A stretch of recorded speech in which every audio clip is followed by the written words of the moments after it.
Sama-sama kita akan buka dalam 1 Korintus 15 ayat yang ke-14. 1 Korintus 15 ayat yang ke-14, arti kebangkitan Kristus. Dipersilakan.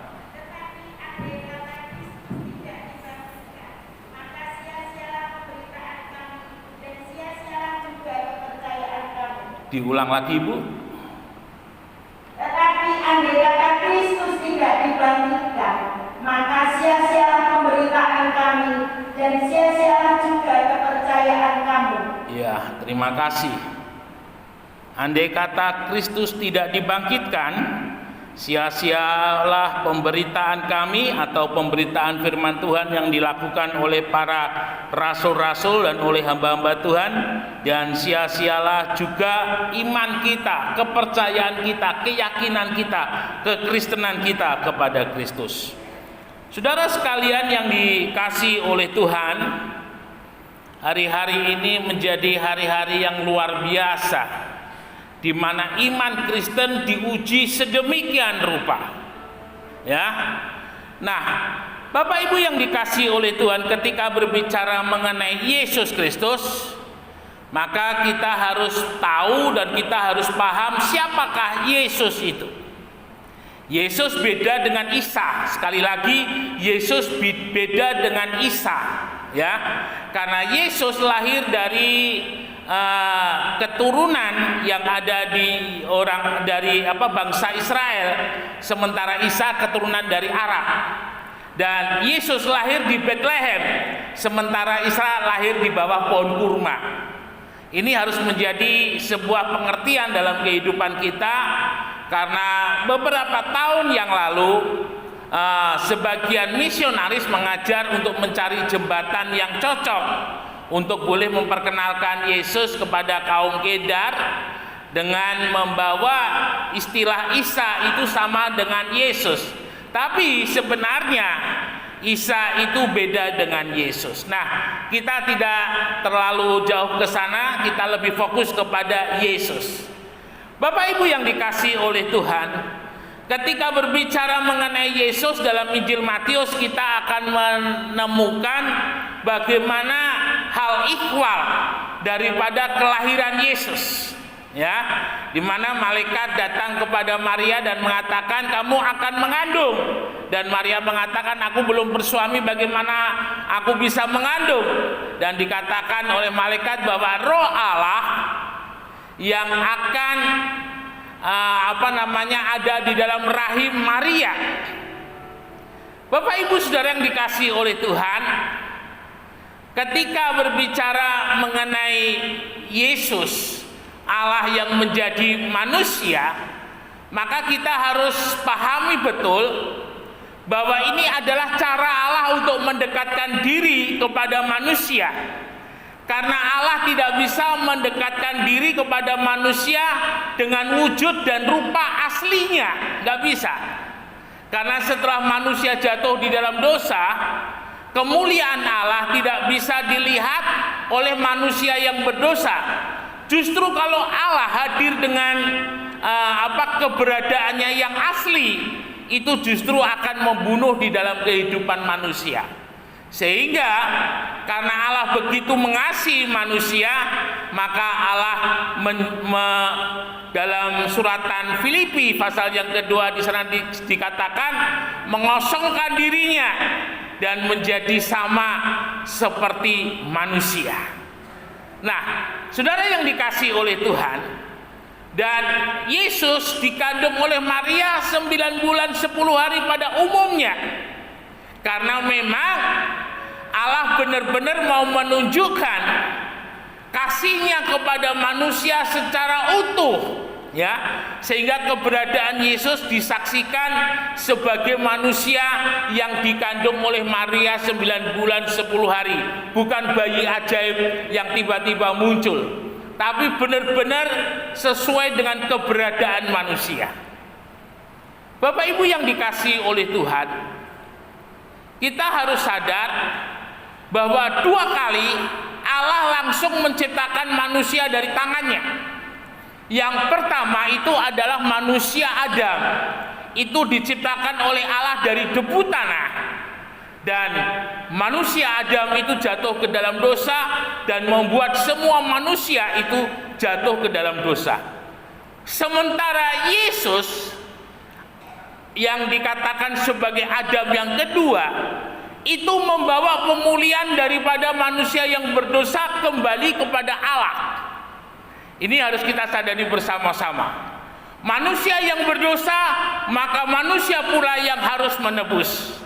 Sementara sebelum Yesus tidak ada manusia pun yang layak di hadapan Allah untuk bisa menebus daripada manusia. Ya, kecuali daripada manusia yang disiapkan oleh Allah sendiri, yaitu Yesus. Bapak Ibu yang dikasihi oleh Tuhan, jadi yang disalib mati itu adalah Yesus, manusia Yesus. Dan kita ingat dalam Injil Yohanes, pada mulanya adalah firman, dan firman itu telah menjadi manusia. Sehingga ketika kita berbicara mengenai Yesus, dia harus disalib, matinya harus disalib. Ya. Mengapa demikian? Karena harus menggenapi nubuatan, menggenapi apa yang dikatakan oleh nabi-nabi mengenai keberadaan daripada Yesus. Jadi sebenarnya apa yang terjadi pada Yesus itu adalah sesuatu hal yang sudah Allah katakan jauh sebelum kenyataan itu terjadi. Sehingga keberadaan Yesus yang disalib itu nggak bisa diotak-atik lagi. Digantikan dengan siapa, digantikan dengan siapa, tidak bisa. Jadi memang yang disalib itu adalah Yesus. Ya, Yesus. Karena dalam diri Yesus 100% manusia, 100% juga Allah. Ya. Kalau dalam kehidupan Yesus itu adalah Allah 100%, maka Yesus nggak bisa disalib. Kita ingat ketika di Taman Getsemani, ketika hendak ditangkap, Yesus bertanya, siapakah yang kamu cari? Para tentara itu tidak bisa menangkap dalam kehidupan Yesus. Bapak Ibu yang dikasihi oleh Tuhan, kita harus sadar bahwa Alkitab yang kita punya, Alkitab itu El itu Elohim, ya, dari kata Elohim. Kitab itu adalah buku, jadi Alkitab itu adalah buku tentang Tuhan. Itu adalah sesuatu yang dibuat oleh manusia, bisa dibakar, bisa dirobek. Tetapi firman itu kekal sampai selama-lamanya.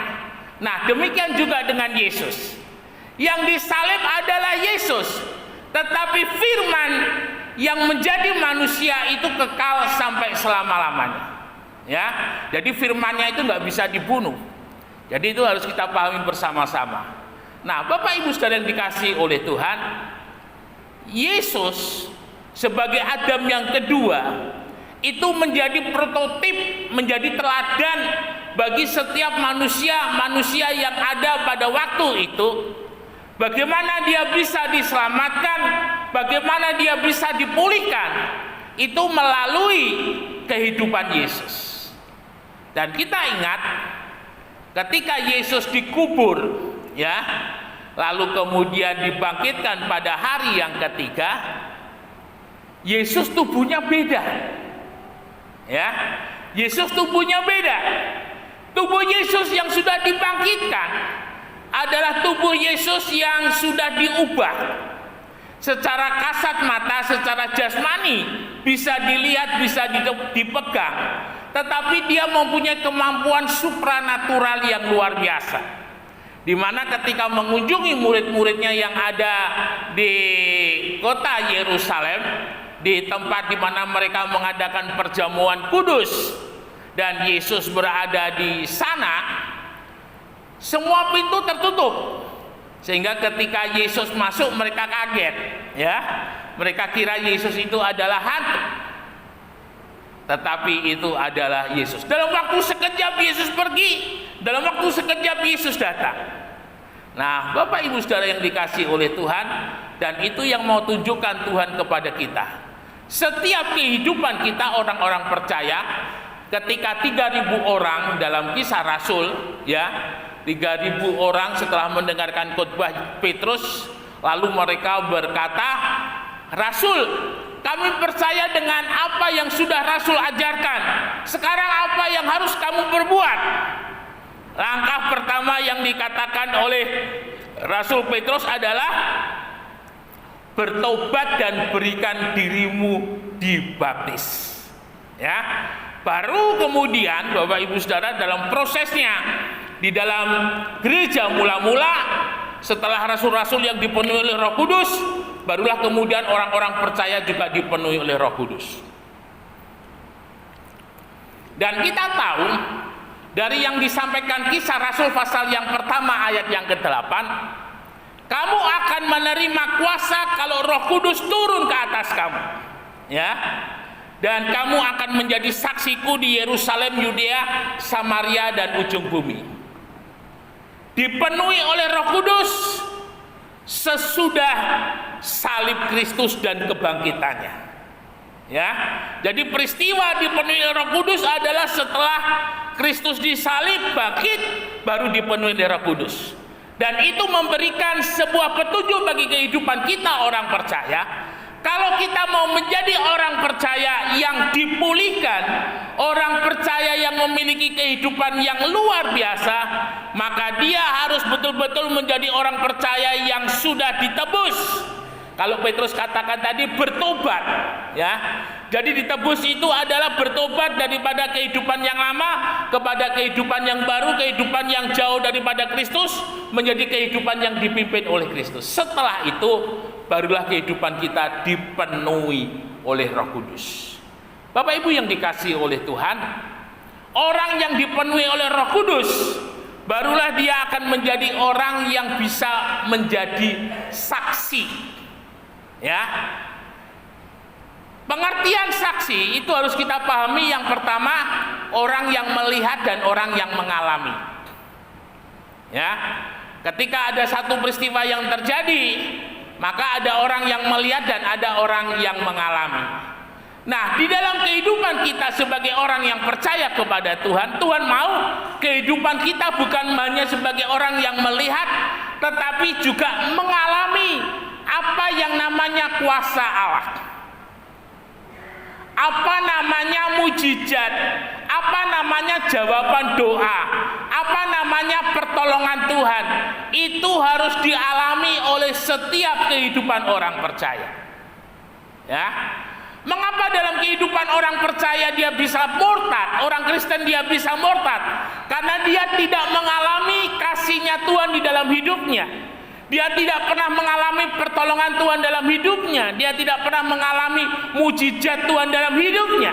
Dengan kata lain, kuasa Allah yang menyertai dalam hidupnya belum menjadi gayanya. Gaya hidupnya orang percaya adalah gaya hidup beriman kepada Allah dan menikmati pertolongan Allah setiap hari. Sepanjang hidupnya dia mengalami akan hal itu. Bapak Ibu yang dikasihi oleh Tuhan, dunia hari-hari ini adalah dunia yang beku, kalau boleh saya katakan. Beku dalam arti ada masalah, tidak ada jalan keluar. Ada persoalan, tidak ada pertolongan.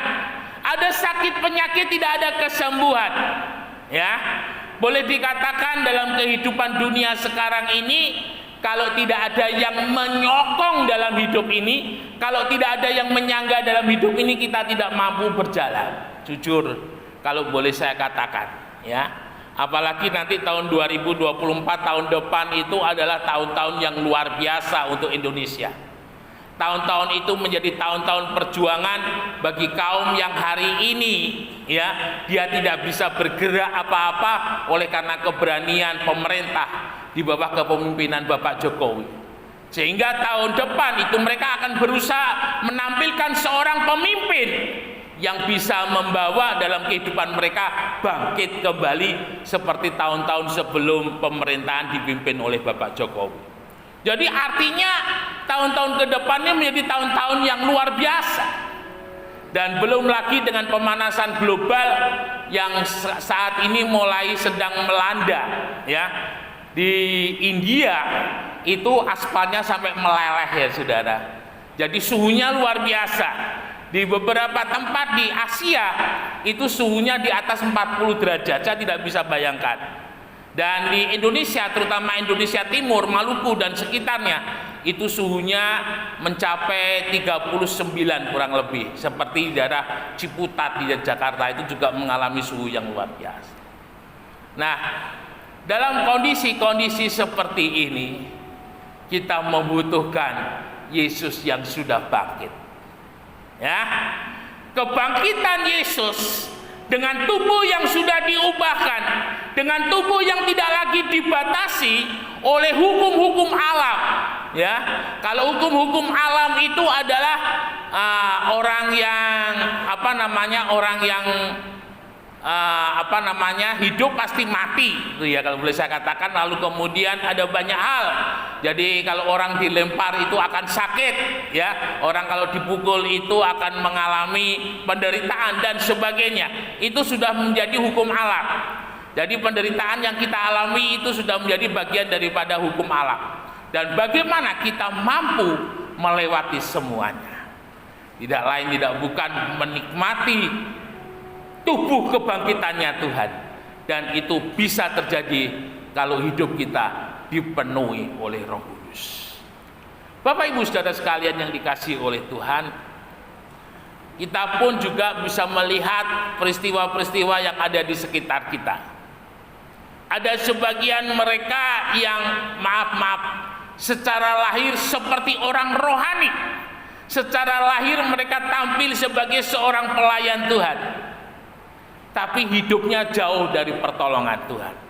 Hidupnya jauh dari campur tangannya Tuhan. Mengapa bisa terjadi?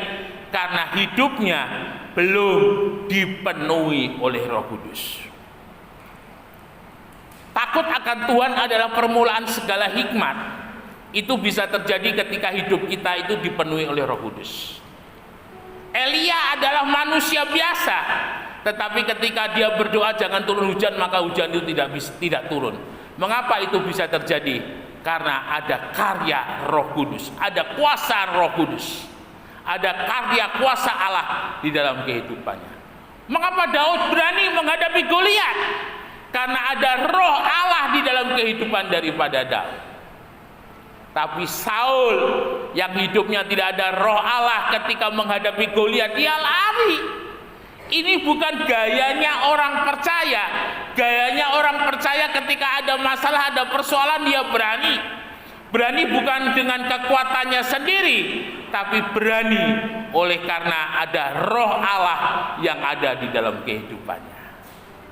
Bapak Ibu yang dikasihi oleh Tuhan, izinkan pagi hari ini kita merubah mindset kita.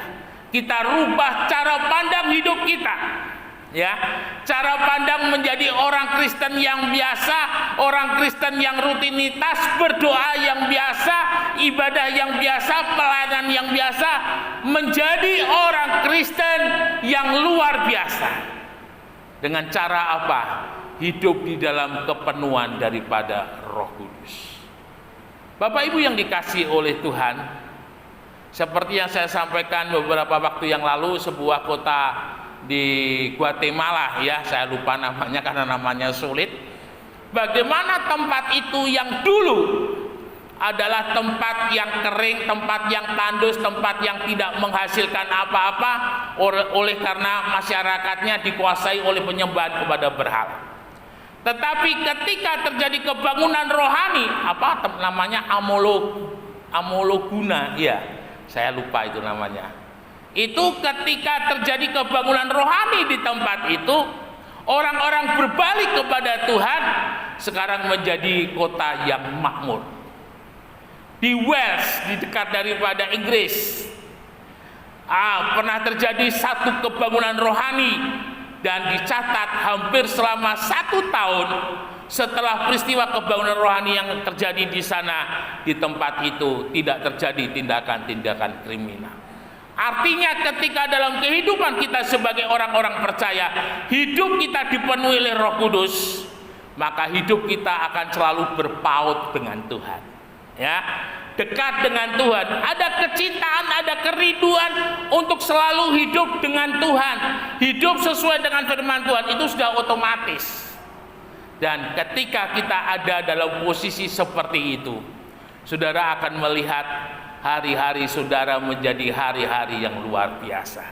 Saudara akan melihat bagaimana doa-doa saudara tidak sekedar hanya doa, tetapi doa saudara adalah doa yang dijawab, doa yang mendatangkan kuasa, doa yang mendatangkan keubahan, doa yang mendatangkan mujizat. Nah, ini yang harus kita alami saat ini. Karena tanpa ada hidup di dalam kuasa daripada kebangkitan Tuhan, hidup dalam kuasa Roh Kudus, kita tidak bisa berbuat apa-apa. Ya, yang kita punya bisa habis, yang kita punya bisa hilang, yang kita punya bisa lenyap. Tetapi ketika kita dipimpin oleh Roh Kudus, maka kita akan menikmati proteknya Tuhan. Kita akan menikmati berkatnya Tuhan. Mengapa? Karena Tuhan mau menjadikan kita saksi bagi dunia. Tuhan mau dunia melihat bagaimana Allah di dalam Yesus Kristus yang sudah bangkit itu bekerja dalam kehidupan orang percaya. Jangan lelah untuk selalu berusaha dekat dengan Tuhan. Teruslah dekat dengan Tuhan sampai saudara menemukan pribadi Yesus dengan pertolongan Roh Kudus hadir dalam kehidupan saudara, dan nikmati hari-hari yang luar biasa itu terjadi dalam hidup ini. Immanuel, Tuhan Yesus memberkati, beri kemuliaan bagi nama Tuhan.